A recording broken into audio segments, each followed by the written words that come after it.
You're listening to the No Labels, No Limits podcast with best-selling author Sarah Box, where you get the inside scoop on the steps action takers and decision makers take to align their purpose to their principles and achieve their goals in business and life. We focus on the mantra, no labels, no limits, no excuses. And now, without further ado, please welcome your commanding coach with plenty of chutzpah and heart, Sarah Box. Hey there, No Labels, No Limits podcast listeners. I want to grab just a couple of minutes before we start today's podcast and let you know about a new membership community that's opening up. It's called the Sandbox. Now, the Sandbox was explicitly designed so that folks like you who have big dreams and goals, who are working on busting through limiting labels and beliefs, who are overcoming challenges, have a place to come, to be encouraged, to get tips and tools, to meet other people and share ideas, and just relax. So as a member, you're going to have exclusive access to an extensive library of training, tools, and resources that have been meticulously crafted over the years. But that's not all. You are actually in the driver's seat, so you can help shape the direction of the content and the Sandbox. So what's actually in the Sandbox? Well, there will be expert sessions that will be tailored to your needs with a focus on the questions that come from our community. There are group learning sessions, live trainings, Q&A sessions, and we will be sharing inspiring membership success stories. You will have an opportunity to learn and grow alongside fellow Sandbox community members. If you need guidance or support, our online forum is going to be the perfect space to engage with other members, ask questions, find motivation, and share your success with the Sandbox community. We are committed to your success, and that's why we're offering monthly challenges and support check-ins, ensuring you're always on track. So click the link below and put your name either on the waiting list or sign up today for the Sandbox community, and we'll see you there where the dreams will be unleashed and you will start making rapid progress.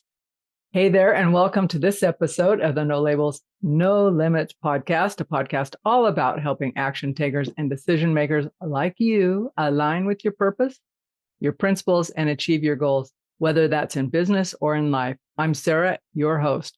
You know, I'm really fortunate because I get to work along nonprofit leaders and their teams as they reach their goals. And most often that happens because they stay true to their vision, their values, their beliefs, and actually their purpose so they can take informed action.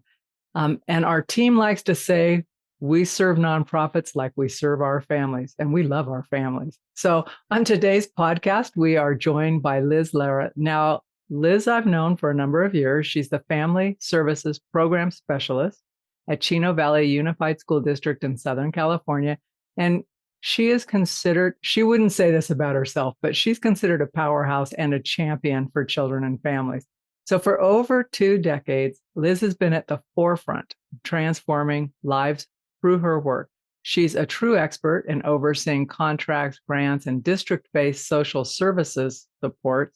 And her ability to secure funding and for essential programs actually has been the lifeblood for so many of those programs. But that's really just like what she kind of does things, and that not even all of it. She's written several state and county grants. But why that matters is that those have provided these crucial supports for early childhood education populations, their families, English language learners, low-income families, homeless students, and their families. So you think about the breadth of kids and their families who have benefited from Liz's leadership and her commitment. And it's her drive, I would say, that has led to the expansion of family resource centers to multiple sites, including satellite locations. She's also behind initiatives like a youth mentoring program, food pantry project called Community Care Closet, and various incredible community events. And if that's not enough, she's also involved in numerous collaboratives and task forces. All of those are with the goal of promoting strong municipal and educational alliances, which is what Liz and I are going to actually talk about today. I want to talk to her because she's not only been in this work for a lot of years, has a lot of experience, but she's also a really strong team builder. Her team is, they're diverse in their thinking, in their passions, but not in their commitment. And so that's exceptional. So what we're going to talk about is what cross-sector alliances or collaborations are or not, the benefits of working with those, some of the challenges of that, and what it takes to create and nurture and then sustain a successful cross-sector alliance. I need to shorten that.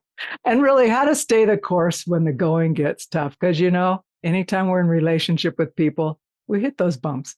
So as you can see, we are going to have some fun talking with Liz today. And with all of that, let's just dive right in. Hi, Liz. Hi, Sarah. That was very sweet. That was nice hearing it. All those it's things. True. It's true. So it's easy to be nice when you're saying something true. Thank you. So let me ask you, what exactly is a cross-sector alliance? How does that get interpreted in your world? Yeah, that's really, my world, anybody's world is really kind of stepping outside of the traditional. For us, it would be education. It's kind of easy to I know it's not always perfect, but it's easier to collaborate with other schools and, other educational nonprofits.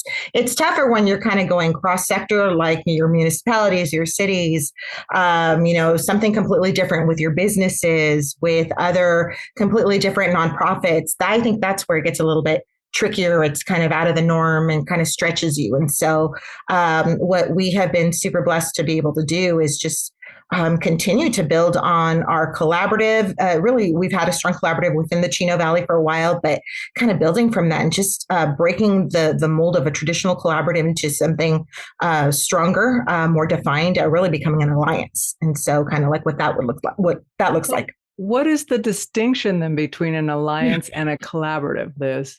Yes. So a collaborative is a lot of, like, to simplify it, it's like, we're going to help you. We're going to come alongside you. And so we can collaborate with you by, donating A, B, or C, or, we're going to get an MOU to kind of exchange services, or we're going to support. An alliance really steps up from that. It's saying we will come alongside you. And whether you fail or thrive, we're going to continue. We're going to go at it. It's not going to be a one and done.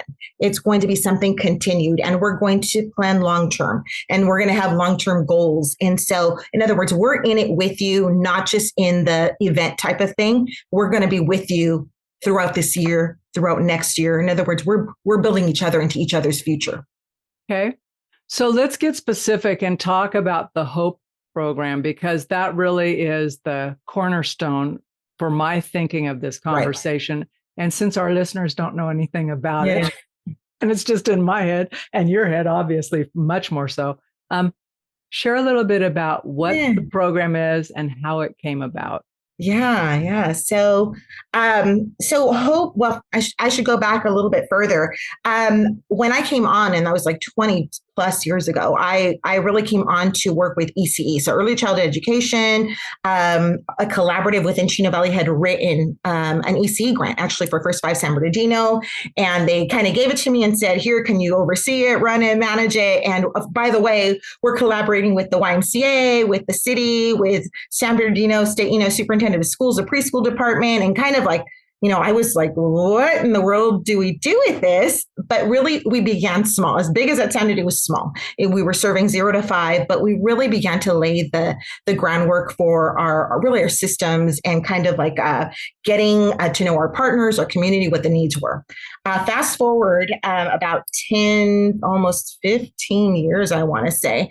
It was about 13 years. Our superintendent at the time had begun to really realize that there were some major needs happening in the Chino Valley that were going unaddressed. And so the coordinator of student support, who was in charge of like going out and making home visits, in other words, finding those kiddos who were not attending school, consistently. And so they had truancy issues.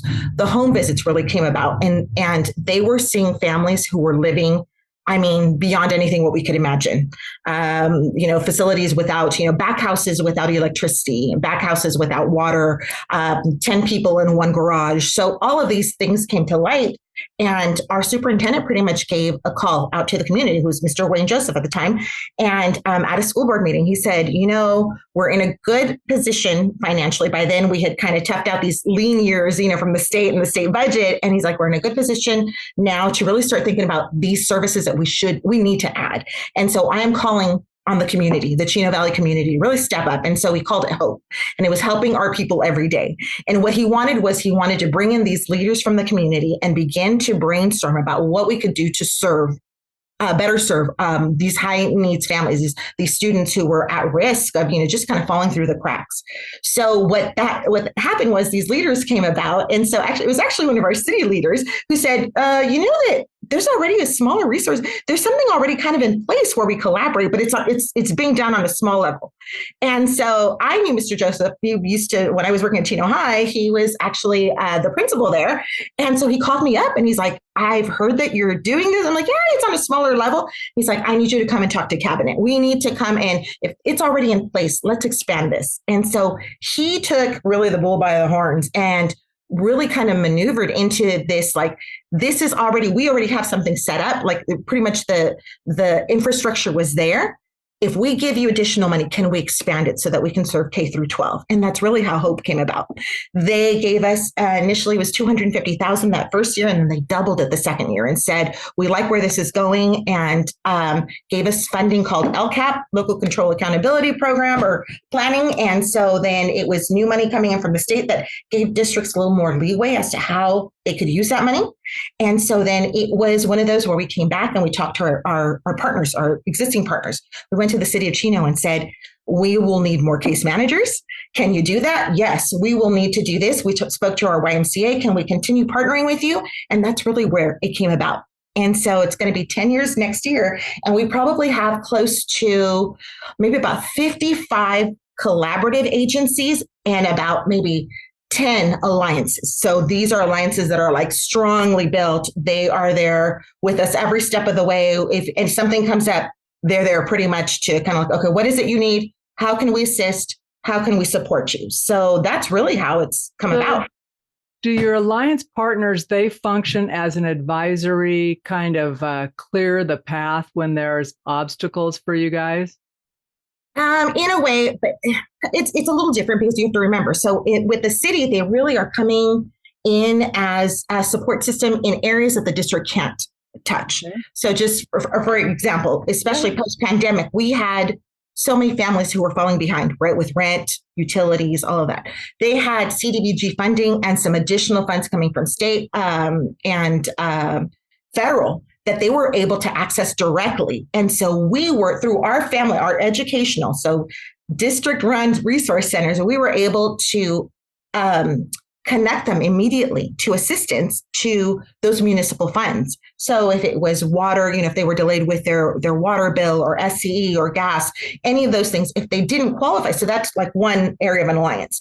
Then we had our other groups. So we had a Christian ministry that had received a pretty large benevolence fund. And they said, we want to partner with you. We want to help you, whatever you need. So if something was happening and the city couldn't address it, then we'd go to our Christian partners. And then we had our fire foundation who said, like, if there's an area that can't be tackled with these groups, you need to come to us. So we had all of these safety nets going, everywhere to really be able to, again, kind of surround our community with all those supports that might come up that education can't address those things, but other people could. So there's two key things that you mentioned that I'm hoping listeners don't miss the point. So when Mr. Joseph found out that there was a small version of what they had been talking about at cabinet, rather than say, we are the great guys who made this up, right? They came to you and said, can you expand? Can we build on what's already there? You've got the bones in place. Can we build it out, right?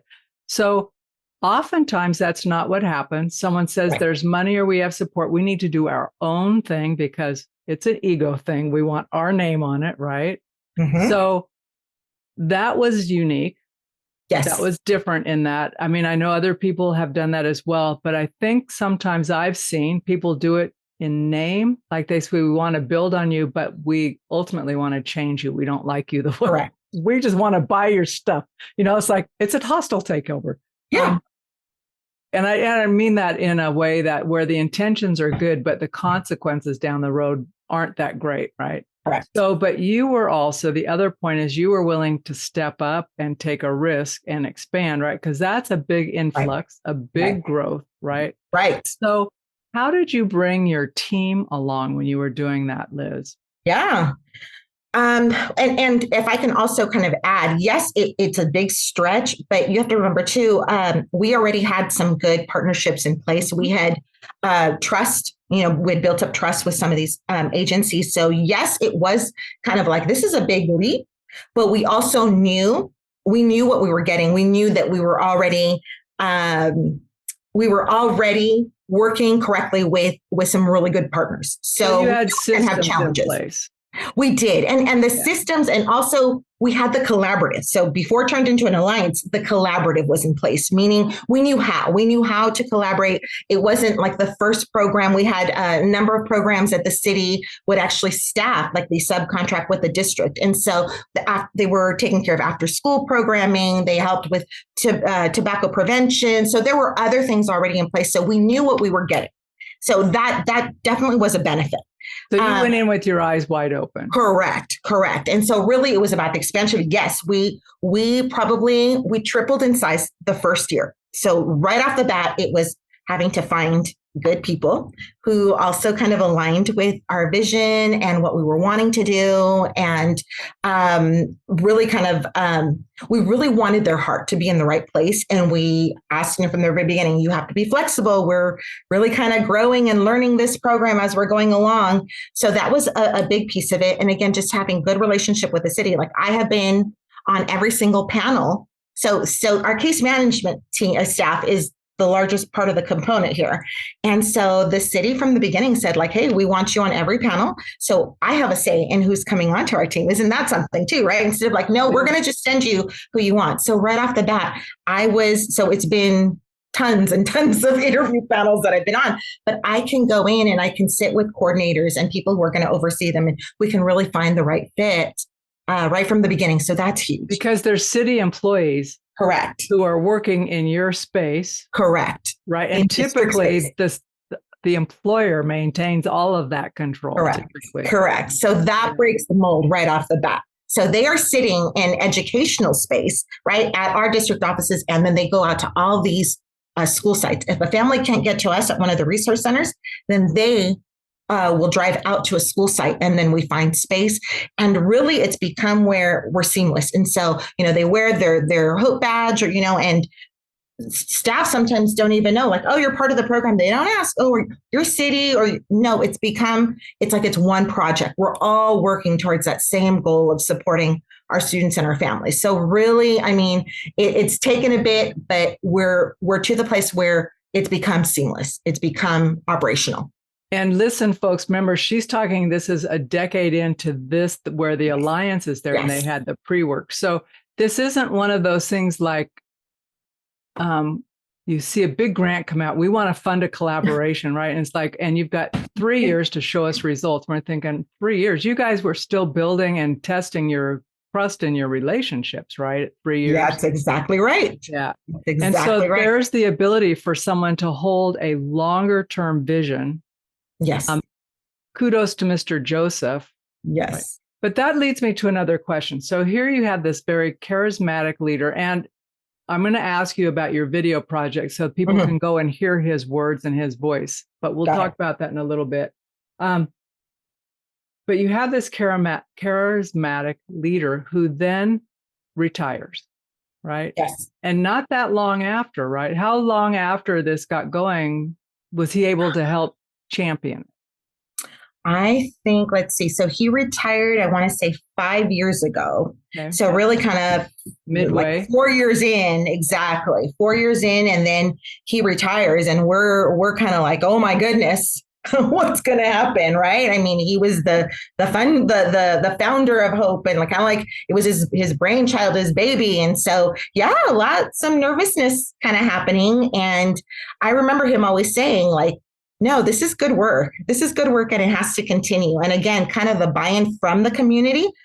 a lot of assurances, a lot of like, hey, he may be leaving, but we believe in this work. We believe in serving our community. We believe in what we're doing for kids. So really that reassurance along the way. And it probably took a couple of good years to kind of be like, you know what, we took a hit. We took a hit with our leadership at the top, but we can do this. Again, having grown some roots and kind of really been established in the community. And then again, we had so many amazing partners who continued. And so even though we kind of lost one, someone else kind of comes in and supports and fills in that hole, that gap. So the work continues. If you're willing, the work continues. So I think that's important. If you're willing, the work continues. If you're willing. Because there are those ebbs and flows. Anytime you lose major leaders at the top of an organization, it creates one pause. Not necessarily people don't think you can do your job, but they're just wondering, will you do your job? Yes. Right? Yes. How much was the work dependent on that person? Yes. Which is kind of the brilliance of your structure, right? Yes. Right. So someone might say, well, I don't know if the city pulls their staff, and you're thinking, well, we just need a person or an alliance member who will staff that function. Exactly. Right. Yeah. Yeah. But that's an amazing long-term relationship though, because everybody wants their silos. They want control of their dollars, So it's much kind of the pie in the sky. But I remember my mentor, my first director at Health Services, and she was very collaborative. I mean, her bones screamed collaborative. And so she gave me, the project and kind of said, I'm going to tell you right off the bat, collaboration is hard. It's picky and it's details. And it's, if one thing goes wrong, then 10 things sometimes kind of fall apart. It's the hardest thing. She goes, but is it worth it? Absolutely. She's like, it's absolutely worth it. If we can make it work, she's like, it's so much. She said, the benefits will just keep coming. And I always remember that. I'm thinking like, oh my goodness, what is she setting me up for? But it's true. If you can invest in it, it is absolutely a long-term investment that will just pay dividends down the road. But it is hard. But that's like any relationship, Liz. Yeah, that's true. If we just do a flyby on it, it's nice in the moment, but then, it takes time. You have to figure out when the shine goes off, the polish goes off. It's like, you still want to be connected to what's underneath. And if the answer is yes, you have to just like get on with it, move beyond and keep focused. So absolutely. So talk a little bit about how you went from this process, the pandemic hits, you guys weathered the pandemic. You had to do a lot of pivoting. Share a little bit about that, because schools were shutting down. I mean, you guys were under nonprofits, first of all. I mean, they had to pivot and stay active for the most part. Schools had a whole other level they were dealing with. And like you were saying, you're not in control of everything. Right. So how did you and your team and the collaborative alliance make it through? Yeah. So that was talk about pivoting. Yes. And so, schools shut down and, we were sent home for a little bit until we kind of got some, health and policies in place. And then right off the bat, our district realized like we were kind of almost like the first responders, like we needed to be there. So we were actually called back into the office. And so we were one of very few departments and programs that were working from the office. And so what that meant was all of a sudden we had kids and families who were home. And so they didn't have meals anymore. So we have, we work with a lot of our like lower income families who, rely on either food pantries, and food pantries were shut down. So we were having to figure out how can we get some really high needs items to our families. So that was one thing. The other thing too is within our care closet, it's called our community care closet. We have hygiene supplies and we have clothing and everything. So we had families that were becoming very sick. And so, you couldn't find a Lysol, like a Lysol spray or wipes if your life depended on it. So again, the call out to our community, we need cleaning products. They were coming and dropping off these really hard to find items at our clothing closet. And then we were making either drop-offs or we had something on our campus where it was just like kind of we had a small table and boxes, and we would put things in paper bags and staple it with the family's name. And so these families would come by and pick up their Lysol, pick up their snacks, pick up anything that we could do. Our nutrition services began to do meals at school sites. And so we would be calling our families, go pick up your meals. And so they were doing it at a week at a time so they could drive by, pick up meals. So talk about pivoting. We had to really kind of hear what our families, what they were kind of going through, and then being there to assist. We had so many families that they didn't know how to work like the Wi-Fi, and families who didn't have Wi-Fi, right? Our Spanish speakers that didn't know, okay, I've got a kindergartner and a first grader who needs to kind of log in, but I don't know how to do it. So there we are. Our team is kind of coaching them. And so you're going to do this. And here's a hotspot. You'll do this, A, B, and C. So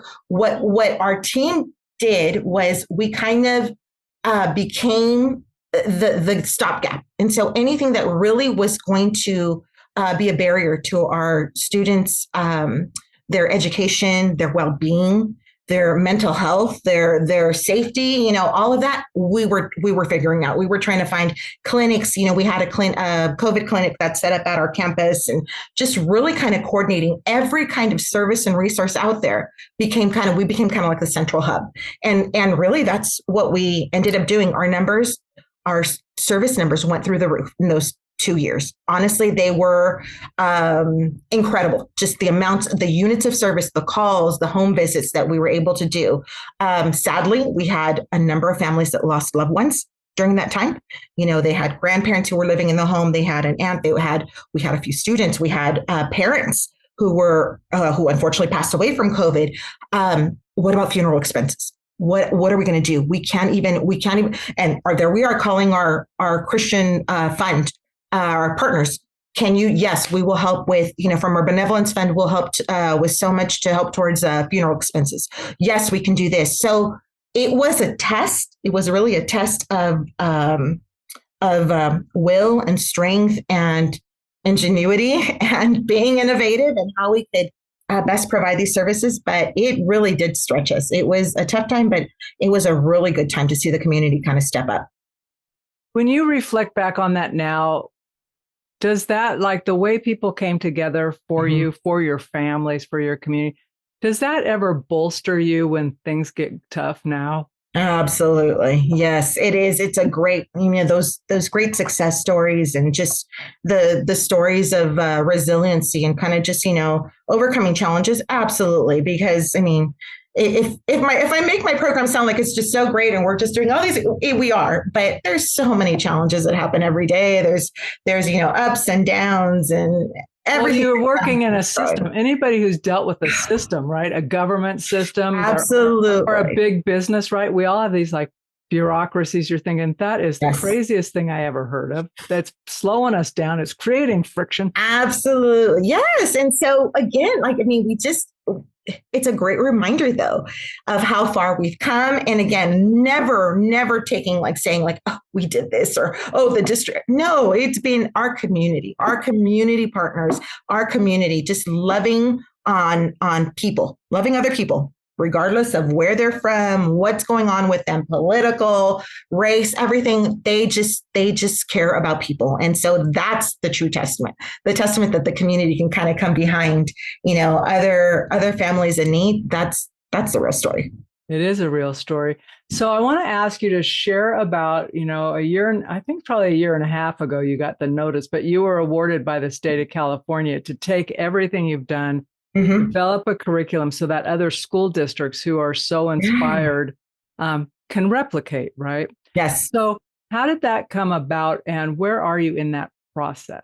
Yeah, so really exciting. It actually came about, it was an opportunity because of the federal funds that had been coming down to states, the ARP money, American Recovery Program money, I believe, or American Recovery Planning, something like that. But these extra funds that were held to kind of, were supposed to bolster, again, education and the barriers and the obstacles being faced. And so this came to the California Department of Education from the homeless department. So in other words, we have a few grants through them supporting our work with McKinney-Vento students. So those are considered homeless, those that are that are doubled up, tripled up in shelters, those students that just don't have a stable place to live. So the RFP went out and was asking for LEAs, local educational agencies, to who had something to share. In other words, who had these model innovative strategies on how really to partner or how to best serve homeless populations. And so we took it and we said, we can definitely share about our collaborative and our alliances and how we how we serve between sectors, we cross sector. And the state absolutely loved it and awarded us funding for 2 years. The first year is to build the curriculum and really kind of be able to share with other LEAs, charter schools, any kind of, local educational agency. Really, we've made it so that any other nonprofit or anybody else can really kind of grab some ideas from it as well, and be able to place it on the state website and be able to share. And so that's the first year. The second year is really kind of once it's assisting to implement, it's really kind of being available to offer technical assistance to other LEAs. It's sharing it, it's promoting, it's going and being a part of like a professional development at maybe other conferences. So really it's kind of opened up, it's given us a lot of opportunities to be able to share. And again, when we go in, the strategies aren't just for our homeless innovation programs. It's really for anyone who wants to serve in a cross collaborative sector, like a fashion. So that's where we're at, where we've wrapped it up. We're just waiting for final authorization to kind of launch and share the curriculum. And then that also gave us an opportunity to work with you and with Ken to produce a Hope overview video and some other supporting videos as well, that really just kind of puts a face and kind of like a visual to everything that we're doing. And so that's been super exciting. Well, it was fun for me to watch the videos. So for folks listening, what she's referring to is we have a full service media piece for the coaching and consulting that we do at the Sarah Box team, or now we like to say in the sandbox, where we create with our friends and family. But Liz specifically wanted some help getting the story out. And I remember, Liz, I was rewatching videos because I love to get inspired and I have access to videos, so why not get inspired? But you were talking about how in the beginning you had so many stories, but you didn't know what stories. Even like you were in the work, you couldn't see the work. But so when it started pouring out of you, and you had your team involved in this, so it wasn't just all your brainchild, right? Right. People were saying, I think we should talk to so-and-so and this person. But when you saw those stories external, what was your reaction to that? And have you had any feedback from folks? I know they're not publicly displayed, put out there yet fully. Yes. Yeah. So I think one of the best experiences when they were still like under revision, but Ken and your team had kind of said, like, we want you to share with your team and kind of get some feedback. And we were able to show our entire team, which is about 20 people, case managers, district staff, support people, our front office. And so we had this full house and we viewed it. And we also had a few reps from the city. So our city coordinator and our city supervisor overseeing the projects. And so I remember I had already kind of seen it. I had gotten choked up just kind of watching it. I'm like, and I don't get choked up. I don't cry easily. I really don't. But I remember getting choked up. But as the video is playing, I was looking at everybody else's faces and their faces were just, so the video ended, and mind you, it is a 20-minute video, but every single person is just doing, grabbing the tissues, and they just, the best responses. They were just like, oh my goodness, this really, really does, they said, if it didn't get you, you don't have a heart, is pretty much what they came up with. If it didn't get you, if it didn't make an impact, then you probably don't have a heart, just because the families and the students were so they just exceeded our expectation. They spoke from the heart. There was no agenda. They were just so real and so sincere and so transparent. Do you know what I mean? The vulnerability to be so transparent, to talk about something so delicate as we were homeless and we're sleeping in a car and we had to shower at the YMCA, and just to share their story.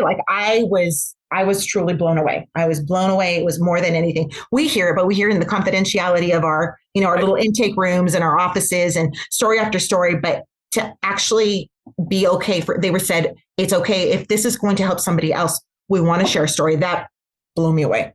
Yeah, you didn't have, I remember when we were talking about, you had your preferred list, I guess I would call it. like, here's our top folks. If they would say yes, it would be so great. Yes. And I think you got yeses from everybody. From every single person. Yeah. Every single person we asked. Because I remember being really surprised when you got back to us and you said, oh, we're good to go. Mm-hmm. But and the young woman who used to have to walk so far to school, I mean, that got me, you know, and I'm blanking on her name right now, but what you did for her life and just the hope she has, the focus she has. Yes. You know, and I thought, oh, love that. Just love that. Because it's easy to say we serve McKinney-Vento kids, right? That is anonymous. We don't have faces to that. We don't know who kids are. And we don't even know who kids who hang out with our kids are. Like, they just look regular. They're kids, right? They look like regular kids. But you don't know that once they leave you, they're really in some dire straits. That's exactly it. And you know, over the years, I'm so glad you said that, Sarah, because really these kids, these are shadow kids. And so they do their best and they do their part to not be seen. These kids are embarrassed. They have a lot of like shame. Like there's worry, there's anxiety. Like, I don't know where I'm going to go. I don't know what, you know, if I'm getting picked up, or I don't, you know, mom is super upset because we have to move out by the end of the month and we have nowhere to go. So these kids don't say like, oh, but you know, they don't do that. They want to be in the shadows. And so, to be able to work with them and for them, again, just the vulnerability and just the transparency to be so open with us is really, I mean, it's a precious thing. And we don't ever want to break that. We don't ever want to, we don't want to ever make it less than what it is. It really is. It's a privilege for us to be able to do that in that moment. Well, and to their own grit for hanging in there. You know, the brothers who finally, you know, like they were super excited. They had their own room they could study in quiet. Yes. Thinking, stuff that other times people just take for granted. Yeah, exactly. You know? Exactly. So we've talked about what it takes to sustain it beyond a leader transitioning and how to nurture your team. So how do you and your folks stay the course now when the road gets rocky? What do you and your team talk about? Yeah. What do we talk about? I think we're close. I think our team, we're pretty close. And I've heard lots of people say before, like, you're not supposed to be that close as a team, you know, because regardless, it's a business and it's, you know, if something was to happen, you know, you have to kind of differentiate and separate. I don't believe in that at all. I think that and so we call ourselves a work family. And we've had some people say like, yeah, no, I don't think I'm okay with that. And, you know, the whole boundaries thing. And I'm like, oh, of course there's boundaries, but really the hard work that we do, maybe if we were in finance and if we, you know, did audits or something, it'd be a little bit different. But we are in the work of like social services. And what that means is like, we are working with people sometimes at the most critical part of their lives. They might have some really hard stuff that they're going through, or they might be just desperate. And so if we can't be real with each other, we're going to have a real tough time being real with them. And then they can spot us like a mile away. If we're just there and we're kind of like, here, you know, here's a resource, you know, good luck to you and everything. And so I think that what we have, like, so we encourage each other, first of all, that's a big piece of it. And I think that it's a very encouraging environment. So we have biweekly, we do what we call file review. So that is where we all sit in a room and we talk about like those tough cases, or sometimes we're just like, you know what, you guys, like, I'm overwhelmed, I'm really behind. And so somebody else be like, you know what, I can take your next cases, or I'll do this, or I'll cover for you.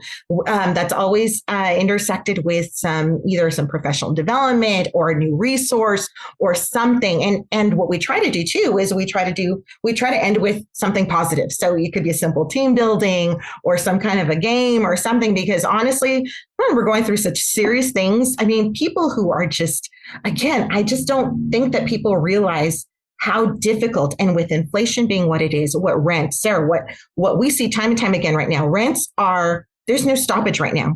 No. So if you have a family that is making minimum wage and their rent is $2,500, plus all utilities, plus this, plus that, like, they are coming in, and the stress level, and of course, you know, the kids and everything else, what we are seeing is meltdowns at the highest level. And of course, this affects our kids.